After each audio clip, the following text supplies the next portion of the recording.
Hey everybody, Kevin here, Coliseum of Comics. I hope you had a wonderful Christmas. Happy Hanukkah to our friends who are celebrating. It is Thursday, December 27th. Oh my gosh, it's not a Wednesday. No, it's New Comic Book Thursday because Wednesday was a holiday. So let's get going. A lot of great stuff came out this week.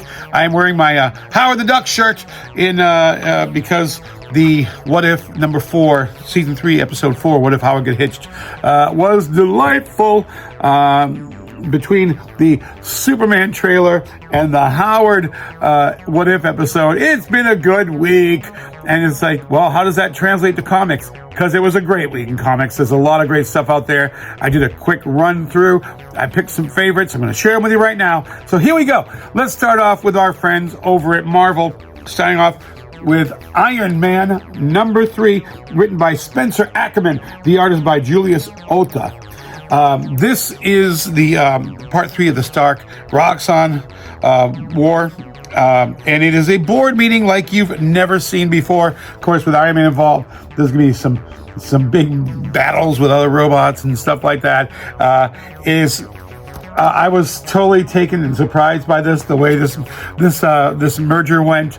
If you're a big fan of Succession, this is nothing like it. This is just over the top fun and cool, and I really enjoyed it. Iron Man number 3. Can't wait to see where that book goes.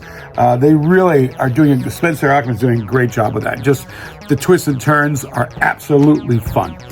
My next pick, X-Men number 9. Look at that gorgeous cover right there. This is written by Jed MacKay. The art is by Federico Vincentini and Ryan Stegman. This is part 3 of the raid on Graymalkin. It's X-Men versus X-Men. When they do that, always a blast. There's a ton of action going on here.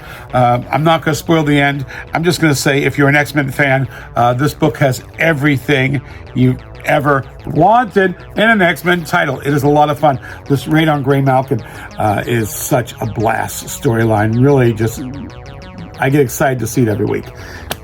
X-Men number 9 out today. Hey, let's go back in time a little bit, shall we? Yeah, Simon Set the Wayback Machine. It's 1944 with Hellhunters number 1. This is written, let's start first, by Philip Kennedy Johnson. The art is by Adam Gorham. This is the origin of Ghost Rider 1944. It's a lot of great art in there. It gets very dark, very quick, as you would expect. This book was so much fun. If you're a Ghost Rider fan, this is the book for you, because it's the origin of 1944 Ghost Rider. And next issue, they're bringing Wolverine. So you're going to get all these guys one by one and bringing them together, the Hellhunters. What a blast. Hellhunters, number 1 out today. And now let's go to the future with my next pick, Time Slide, number 1, written by Steve Fox. The art is by Ivan Fiorelli. This is a sneak peek into 2025 in the Marvel Universe. Some of the stuff that's coming up, I don't want to spoil a lot of it, but freeze the screen. That's right there. If you're curious what's going to happen in Marvel, and these guys try to fix everything, it's a good look into what's going to be an exciting year for Marvel. Time Slider number 1. Let's go to Independent. My picks this week all were from Image, starting with Dust to Dust. This is written by J.G. Jones and written in art by Phil Braun. It's 1935.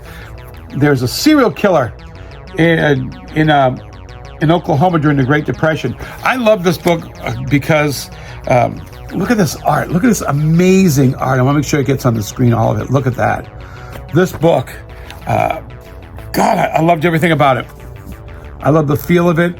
When you read it, you go back in time. Something cool about when you read a comic and you feel like you're back in time, because the art it just transforms you. Loved it. Dust to Dust, number 1. My next 2 picks are also from Image, but Image and our friends at Ghost Machine. Geiger. This is number 9, written by Jeff Johns. The art is split. It's shared by Paul Pelletier and Gary Frank. Geiger unleashed. He's trying to save a town, but when he gets unleashed like this, absolutely no one is safe. Like, look at the cover. I'm your friend. I like the fact that this book not only kind of wraps up the storyline that's been going on to a bit, but it opens up with some other characters from the Ghost Machine universe who pop in. So I'm like, ooh, what's going to happen? Find out. Geiger. That is number 9. It's out today. Then we're going to go back in time again with Red Coat, written by Jeff Johns, of course. The art is by Brian Hitch. It's 1873. A bunch of travelers have disappeared. Hey, that's twice in Independent that people are serial killing. And these people disappear. Well, they didn't count on one thing. They didn't count on running the Simon Pure. But Simon Pure is their latest victim. What a dark and weird story. It's like a little, if you watch a horror film, this has got that feel to it. It's Red Coat. Big surprise. Number 8 out today. All right, over to DC. And we're almost done. We're at the 6-minute mark, kids. Thanks for hanging in. Here we go. My first pick, no surprise. Anybody knows me. I'm loving this book. Justice League Unlimited, number 2, written by Mark Waid. Art by Dan Mora. Into the Nest of the Parademon. Oh, everything about this book is so much fun. I'm not going to show a lot because, I would love to because the art is fantastic, but I really don't want to spoil the story. So I'll go forward a little bit here and show you some art there. If you're not reading Justice League Unlimited, come on, man. Grab onto it. It's a fun book. It's got everybody. My next pick also from DC, red hot, Absolute Wonder Woman, number 3, written by Kelly Thompson. The art is by Hayden Shellman.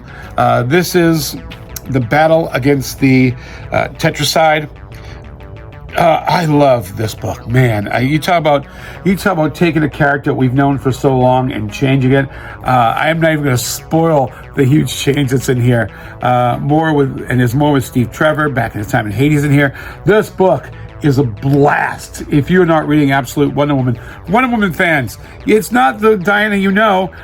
There are parts of her that are there because it's just purely Diana. But man, this story is so huge and so fascinating. Absolutely loved it. There we go. Absolute Wonder Woman, number 3. Let's take a light slide for our last 2 picks from DC, starting off with Metamorpho, the Elemental Man, written by Al Ewing. The art is by Steve Lieber. Man, this book was... Here's the thing about this book. This book is written in such a fun way that I didn't expect it. When you get to the first page, they do that thing they used to do in comics where they introduce the major characters and they give a little thing here and a little back, and just it's a blast for all you old school comic readers. Yeah, you're gonna love this. This is the kind of stuff that I grew up on in the 70s, and man, it is just an absolute joy to read. Nice job to the team, Al Ewing and Steve Lieber, for this book. This was Metamorpho, the Elemental Man. Hey, if you watch the Superman trailer, you got a chance to see his mug, right? Woo, close-up mug. This book is just... It's fun. And comics have to be fun, let's be honest. My last pick for this week is the last issue of one of my favorite series of the season, of course. We're talking Batman, Santa Claus, Silent Night Returns, number 5. This is the final battle, kids. This was written by Jeff Parker. The art is by Lucas Kettner. It's a very satisfying end to what has been a wonderful DC crossover holiday story. What a blast. It is such a good title. That's it, gang. That's it. Let me pick up this stack of comics that I've gathered. Oh, look at all the comics in my hand. So, hey, if you got yourself a Coliseum gift card, come on in, buy some new books. We have a ton of cool stuff in the store. If you get one of a Visa gift card or cash and you don't know where to spend it on, you know where to go. Get thee to a Coliseum of Comics, buy some comics. I'll see you in the new year. Have a happy Hanukkah, season's greetings, and stay safe.